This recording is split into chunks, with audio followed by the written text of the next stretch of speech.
Hello দাদারা, আপনারা সকলে কেমন আছেন? আজকে চলে আসলাম আপনাকে মাঝে অনেকদিন পরে নতুন একটা ভিডিও নিয়ে। কিভাবে কইরা হাঁকবাজি করতে হবে এই হাঁক আপনাকে মাঝে নিয়ে এলাম।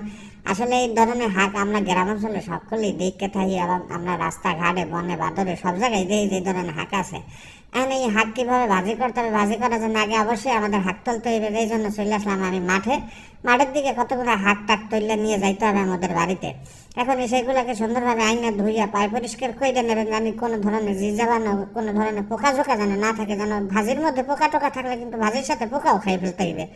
এই জন্য আগে সুন্দরভাবে মনে করেন জিনিসটাকে আগে ধুইয়া পাকল করে নিয়ে শাকটাকে সুন্দর করে একটু সেদ্ধ করে নিলাম।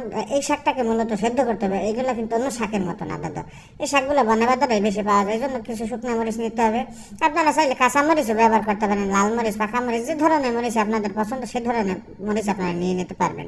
এখানে আমি ব্যবহার করছি সরষে তেল, আপনারা চাইলে সরষে তেলও ব্যবহার করতে পারেন, বাটারও ব্যবহার করতে পারেন, সয়াবিন তেলও ব্যবহার করতে পারেন। এটা কোনো ব্যাপার না, ডাজ নট ম্যাটার। হয়ে গেল কিন্তু সুন্দর একটা আস্ত কি জলজান্ত শাক ভাজি। তো অল্পতেই মনে করেন সন্তুষ্ট আমি।